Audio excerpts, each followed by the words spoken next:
If business is really something that you want to do, you have to be willing to sacrifice. I done pulled so many freaking all-nighters just to like put extra hours into my business. You can't expect to do the things that normal people do or average people do and be able to live this successful life. Know your why. Your brand needs to be deeper than just starting a brand, starting a clothing brand, starting doing graphics. No, what is the why? What's the thing that's gonna pull on people's heartstrings? That's what's really gonna create sales and make your brand grow. If you're starting a business, money and revenue is the core of your business. Network and seek mentorship. There are people out there who are already doing the things that you're doing. Why not use them as a cheat code?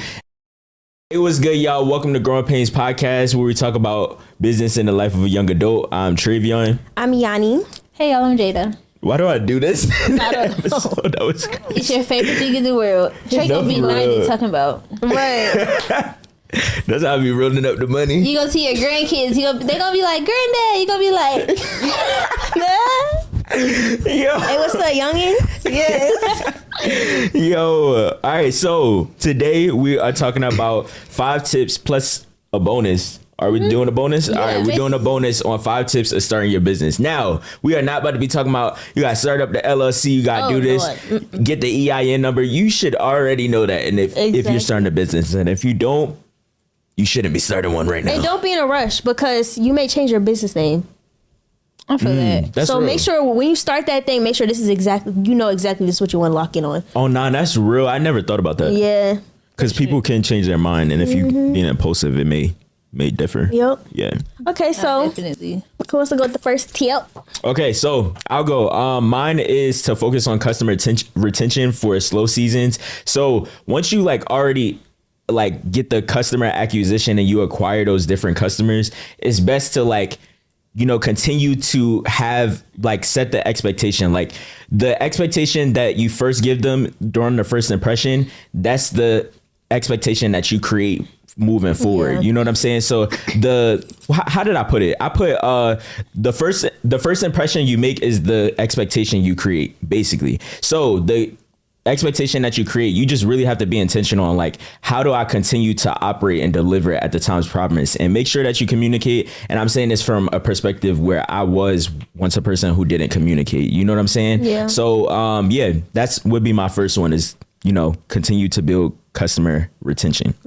Okay. Do you have an example on when you did that specifically for in your business? Yeah. So now, now and then, but then it was a lot more rockier than now. What did I do? I continued to perfect my skill. Okay. Make sure that I perfected in that season, I continued to perfect my skill and do the things that was necessary in order to if they say they want to change and stuff, I'm like, okay, cool. Let's make that change. And then now what I'm doing is focusing on delivery and communication and all those things. So then for you, that means customer service and your skill is to what help with client retention. Yeah, basically. That's customer good. Service and skills. So y'all, that's a good takeaway.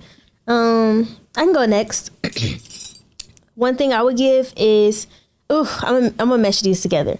Posting content and gathering data. Okay, so this is what you're gonna do. You're gonna post your content because you're not gonna build clientele. You're not gonna get sales if nobody can see your stuff, and you can't just rely on, even though word of mouth does work for some people. So I guess it really depends. On what you do. Huh? On what you do. Yeah, on what you do. Yeah, exactly what you do. What service you provide or what products you sell. But definitely post your content consistently. And I know you hear this all the time, but I promise y'all, it'd be the cliche stuff that works. We all have posted content. It's been fruitful for all of us. Pretty sure every business owner has been fruitful for every business owner. So post your content. If I were to recommend a platform, I would recommend, I feel like TikTok is good for fast success, blowing up, because they prioritize a lot of new videos. Whereas Instagram, they prioritize who's following you. And it's more community based on Instagram. So I personally like Instagram. So yeah, Instagram, and make sure you have a place where you're gathering them on your own website. You're gathering data. So you're not just posting content, but you're directing them to a website or some type of funnel where you can get their text number, get their number or get their email. I personally recommend text. I don't really use email because nobody really checks their emails like that. nobody's really tapped in. If you do, it's just quickly checking stuff. But I realized that text is more efficient for getting sales and stuff like that. So yeah. That's good. We love to say that. That's good. That's good. That's good. That's good for real. But okay, so mine more so has to do with your target audience and like the things that you create. So one thing that I've learned that's extremely important is really knowing your audience down to the T. So knowing exactly what they like, what do they want to see, what do they care about, what are their hobbies, like what type of places do they like to go to, are they single, are they married, what color are they, like all those things. Like you should know so many details about your ideal target. Like you should be able to point them out in a crowd. And so I've learned that that's extremely important, because now when I create content, I've been able to see that I can create content exactly for my target audience. When I'm branding, I could create my brand or the things that go into my branding around what I know my target audience likes. I know what type of shoots my target audience will like, and I know what they won't like. Yep. And I realized that I think I'm starting to really get this down once I was able to like grow Jaell Instagram from like 6,000 to like 58,000 by like learning these things. And now with Ellis Sewing Company being able to get that account to get an extra 3,000 followers in just a matter of like a week or two, just by doing the same thing. Like I literally took time to write out, okay, what is it that my audience wants to see? Like what are all the things that I know about them, and what are the things that I think will do well? And I'm seeing the results of that. So I feel like it's important to truly know what your audience wants, because then you'll know how to move, what decisions to make, how to present yourself, and how to show up in your business if you know exactly what your audience wants to see. Not what you want to post, but what your audience wants to see. That's good. Next thing that I have for myself is to study the market. And this is important because when you study the market, you know exactly what's going on, your update with the times and different things like that. Like you never want to get to a point in your business where you get washed out because you can't keep up with the times. Prime example, ChatGPT. That's something that a lot of people are using. AI, all of these generated AI tools and artificial intelligence. That's what AI is. All of these tools that is allowing people to do the work faster. So for example, there's people that I know that are doing graphics and they don't use AI, and that's cool. But I noticed that I can do certain things on my own without AI, but it just moves the process a lot faster. If I want to, clear somebody's skin up or different things like that, I can do that within Photoshop, within, Final Cut, Premiere, or CapCut. All of those different apps, they have AI softwares in these softwares now. So that's why AI is important. And also the way that I study the market is by looking at what my competitors are doing. I've even had people like do this, and this is something that Dave and Donnie had mentioned one time, basically where you go to your competitors and like work with them and see like what's their process and how do they operate and different things like that. How do they accept the order? How they accept payments? Those are different things in order to study the market. And then another example as far as studying the market is just like for me with YouTube and video editing, thumbnails, I was working with podcasters and entertainers. And so within that, there's variations of the thumbnails. So with the entertainers, they were creating they were creating thumbnails, and their thumbnails were basically changing. It went from a bunch of colors and emojis to now they want them simple. The podcast thumbnails, they went from, wanting like a bunch of text on it, all these different things, to now they want them simple. So that was something that I learned. Same thing with video editing. You got to add effects and music and all this stuff. And now people want raw and authentic content. So that is what I learned through studying the market. Real quick. If you're not subscribed to the channel, what are you doing? Tap in, twin. Take a 5-second break and go subscribe. Exactly. We got so much on our channel, y'all. We got blogs, we got challenges, we got silent library, we got everything. So what are you doing? Go subscribe right now. What are you doing? Go subscribe. Stand on business. Go stand on business. Stand on business, yeah. Let's get back into the episode.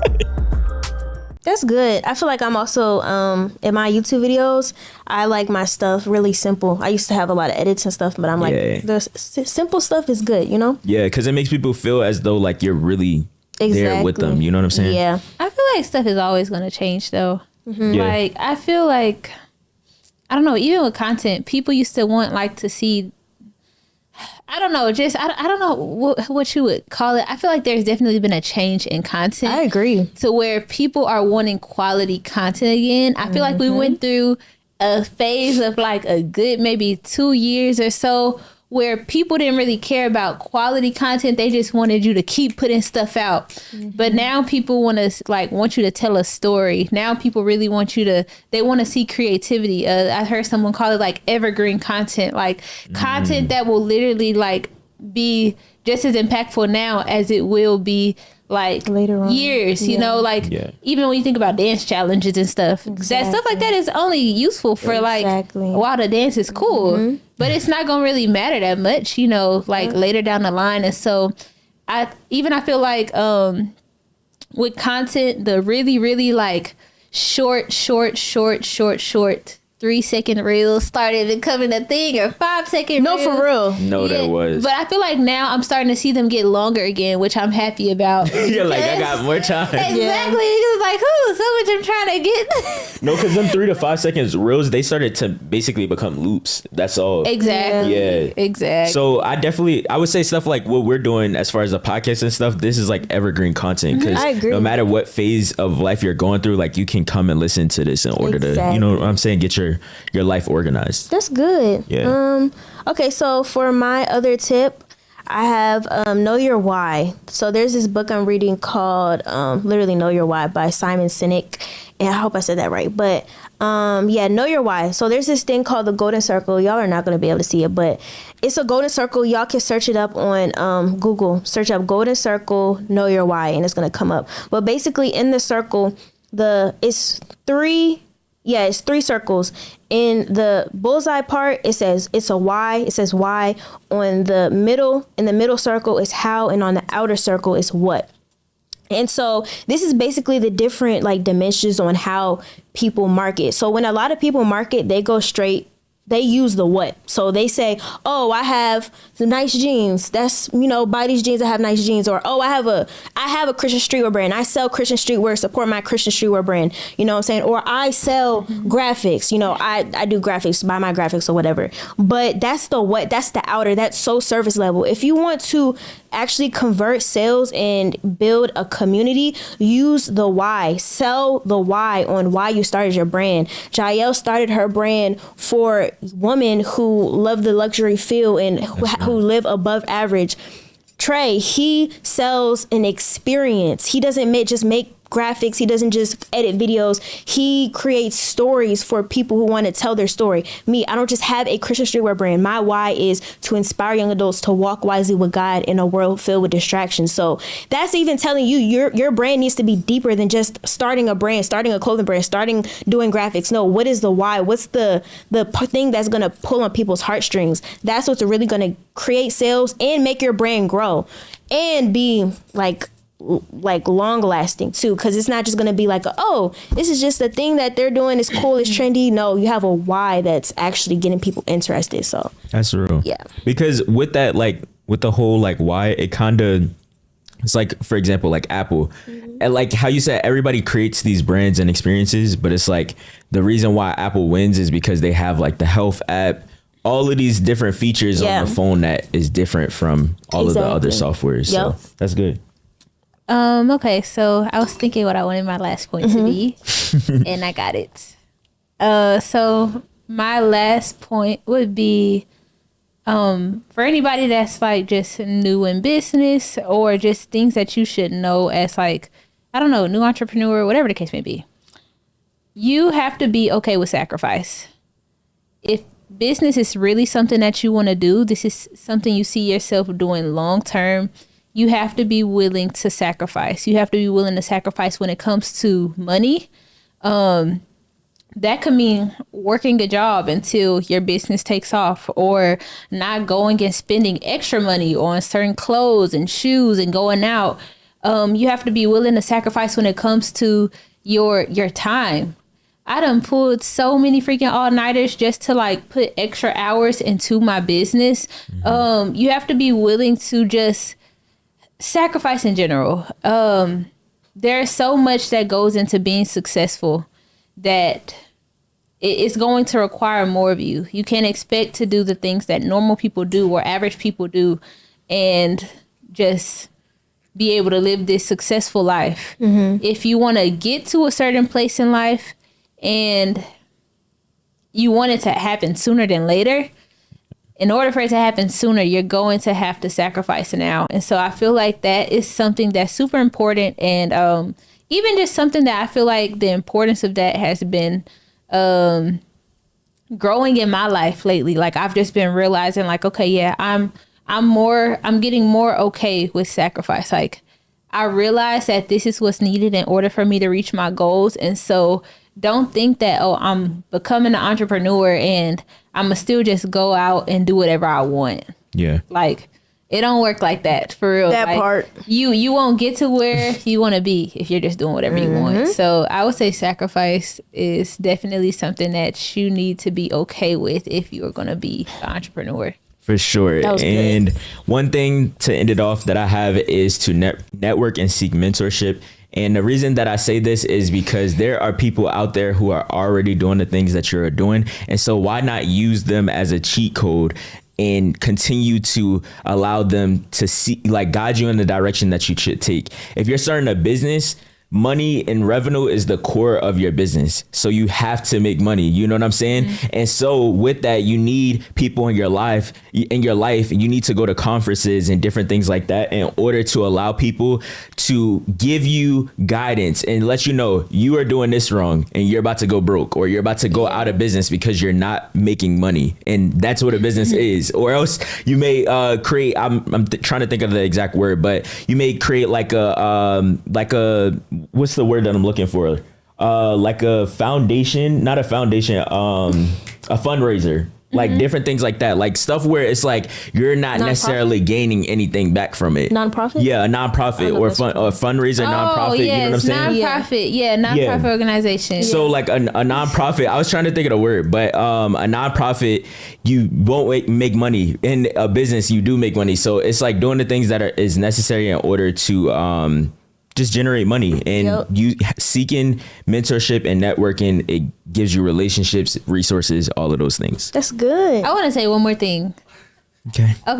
I actually think I've been thinking about this actually for a while, but I think that it's important. I wish I would have did this sooner. I think it's important for anybody that's like new to entrepreneurship to take a sales course or do door-to-door sales or do something like that. One, it gets you comfortable with rejection. Everybody's not going to want whatever product you have.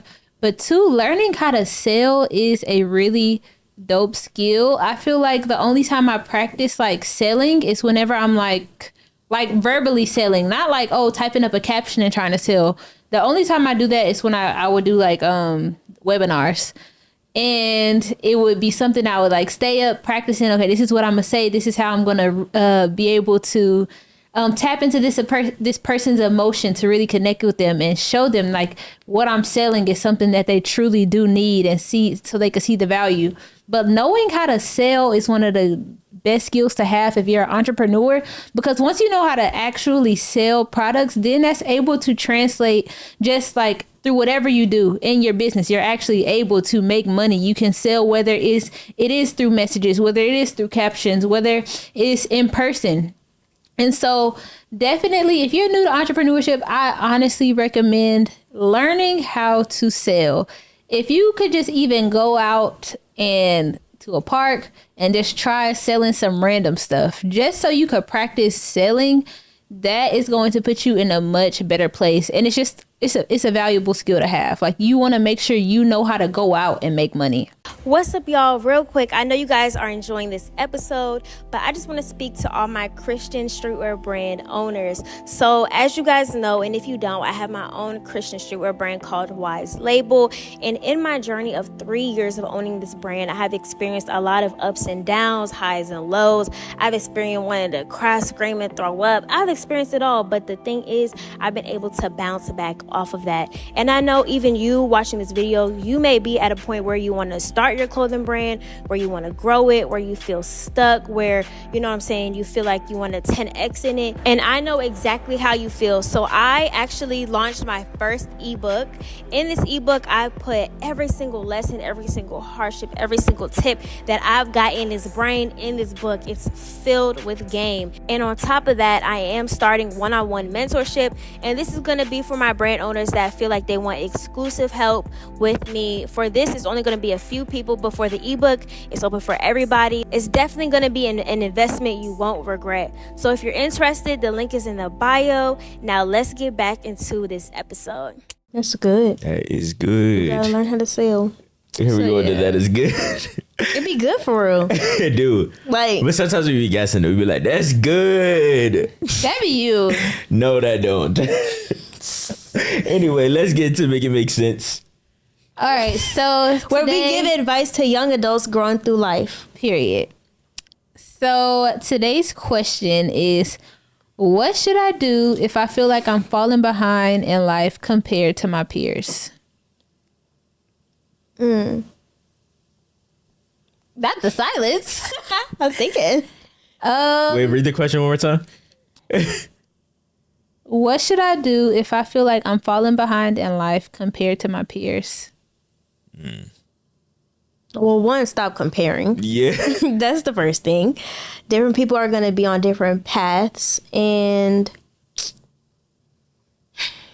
if you're actually trying, like, because there's some people that compare but are actually not doing anything. I was just about to say, if you some people be falling behind because you ain't doing no work. So if you feel like if you feel like you're actually doing the work and you're actually putting in a grind, really in the lab for real, then stop comparing. Because different people have different upbringings. Different people are going to have different paths and different challenges. Everybody's going through a different journey. So stop comparing if you're actually doing the work.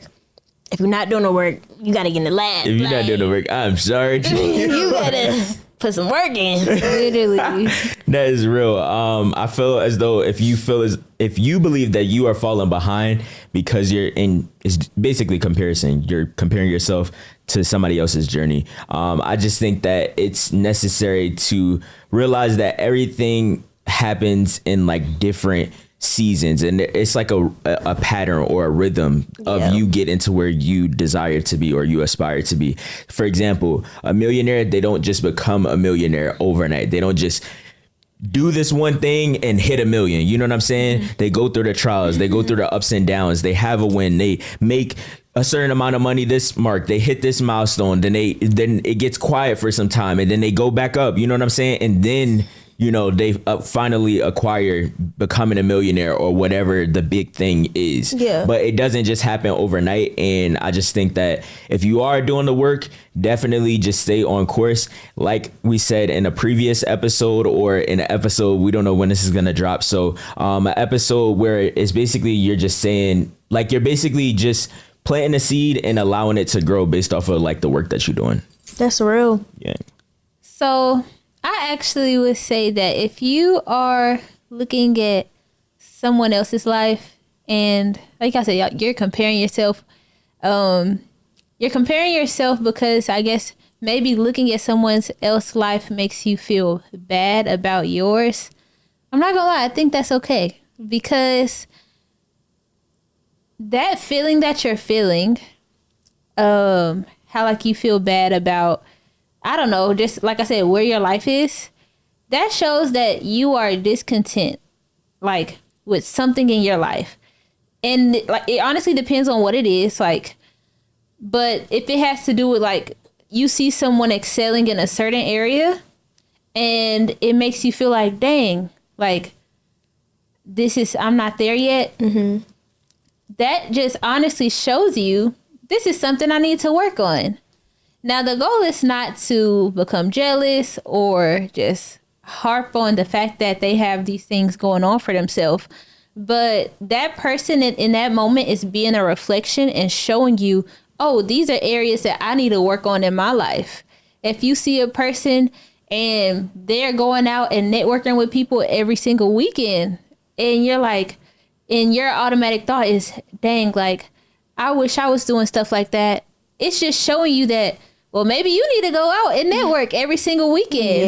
Yeah. And so I say the healthiest way I would say to deal with that feeling, it's like use it as a guide to show you, oh, these are areas in my life that need to be worked on. Don't like continue to compare yourself, but ask yourself, well, why do I feel some type of way about this person accomplishing these things? Or why do I feel like, I don't know, I feel like if you're comparing, you're really looking at like, oh, my life is down here and this person's life is up here. Well, that can be fixed. You can see, well, what is this person doing that I'm not doing? And if those things are like morally okay, then you can be like, okay, this is just showing me that there are certain areas that I need to work on, you know? That's good. And so that's how I would look at it. That's good. That's real, for real. That's good. I'm over y'all of this. That's good. You act like you don't do it. I'm never saying that's good again. I'd be like, that's real. That's no different. Anyway, that is the end of this episode, y'all. Go ahead and comment business in the comments below. Let us know what you learned from the episode, what you're currently working on in your business. Comment biz naive. Just comment business, please. Throwing them people off. Comment biz naive. Naive? Yeah. What is that? Know that. Huh? Right. Right. Exactly. I used to hear that back home Biz naive? when I was young. When Like, you what were language in- is that? That was in Biz the naive. 1800s. Please. Comment biz naive.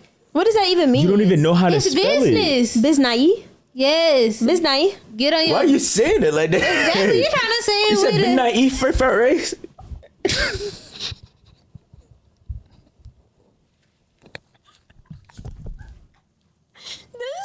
Silence. That's what you said it as. Little.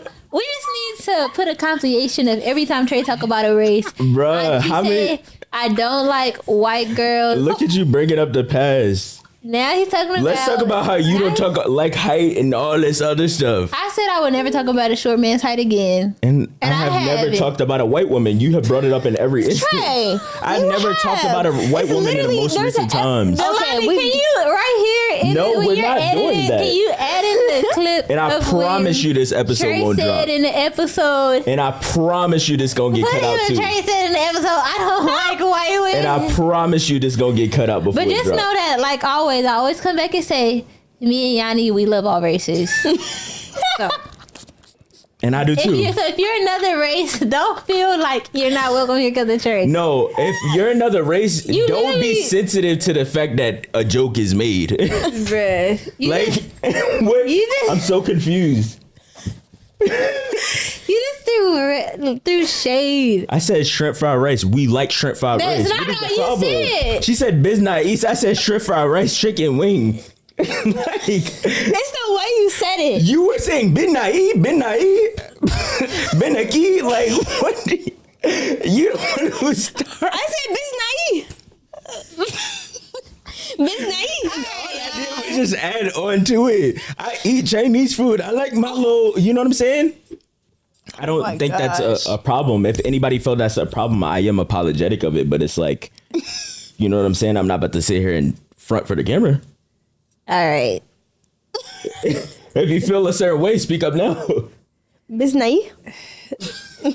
It's both of y'all at this point. What? I'm saying biz naive. You said it. It's not like I don't it's feel not an convicted Asian about what I word. said. I didn't say it with an accent. Bruh. Who Biz said naive. biz naive? You're the one that put a race. Y'all are the one. Y'all are the one that put a. Y'all are the one that put a race on it. I literally just said biz naive. Go into it. No, you tried to say it with an accent. I literally Yanni. said biz naive. Bruh. You was not saying Biz naive. Bruh, that's what I mean though. Like, I'm not saying, like, me joking around, I'm not saying like, oh, I dislike these people. I like my Chinese people and I like the food that they made. You All I said was shrimp biz fried naive. rye. You didn't even. That's what I'm saying. But you said shrimp fried rye. You didn't even just say Right? You didn't even say like. No, I know. That's what I said. You She kept emphasizing it. She said, "You said shrimp fry, right?" First of all, he said rice. See, that be Jayda trying to flip the script and push a narrative. You be trying to push a narrative that I'm racist. I'm not like that. You didn't add the CE to the rice. Yes, I did. I said shrimp fried rice. You said shrimp fried rice. I know what I heard. Rewind that. All I said was Ms. Naive. Well, like I said, I didn't say nothing about a race. I literally just said it the way Jayda said No, it. you didn't say it like me. I said Ms. Naive. All right. What's wrong with that? You know what? Nothing Like to do with a race. I don't know about Yanni. You're the one that put a race on it. So you traded. Bro, I didn't put a rice. I just said shrimp fried rice. We know what shrimp fried rice is. Whatever, bruh. Anyways, I love all races. I do too. Stop trying to exclude us. Exactly. I'm just stating a personal statement. Just because you feel convicted about me saying shrimp fried rice, like Anyways, Not rye. she said shrimp fried rice, right? Like, why do you keep emphasizing? that's what you. Oh my gosh. I love all races too. I do too. I rock with y'all. All right, now. If I seen a homeless Chinese man, I would be willing to help. Amen. I've never seen a homeless Chinese man. That's because they get their paper Either. and they do what they So need what to you do. trying to say about the other people? Bro, we can be real. Everybody ain't willing to work. So, but that's a whole nother conversation for another day. But the things that I'm saying, nobody can't, address me about it in a hostile way, because it's like I said what I said. But at the same time, if you feel offended, I do apologize. Okay. All That's what I'm saying, like, you saying, I know, like she's saying, like, to any white woman out there, any white person, like, what are we doing? All that, bro? You brought up the past episode. You bring it up a few times. It's like they saw that episode. You want me to pinpoint the exact episode? Is the episode about relationships? Go watch what I said. Ain't no conviction in what I said. Bruh, it's a joke. Now it's a joke. Like, And then she said, "Shrimp fry, right? right. That's what you said. Episode done. Anyways, follow us on all platforms. And comment Biz Naive. Yes. Let's see how y'all want to spell it. Spell it however it sounds. This naive. Biz Naive. Spell it. Be naive. Get on your Biz naive, okay? All right, in the episode, y'all can follow us at Growing Painz Podcast on Instagram, TikTok, and YouTube. Let a friend know. Tell your mama. Tell your auntie. Tell a friend. Tell that person you is laying up next by. I see you on that camera right now. You know what I'm saying? And we out. Oh wait, let them know where they can find us real quick. Hurry up. Follow Yanni Bratcher, my personal, and then follow my Christian streetwear brand, Wise Label. She took her time with Right. that. Because you don't know about to make me stutter. She said, follow Tre'Vion, and you can follow my creative agency at RoyalTMadeIt. Let's get it. And follow my brand at Jaell Official and my personal at I am Jayda Ellis. Period. We out. Let's Bye, go. y'all.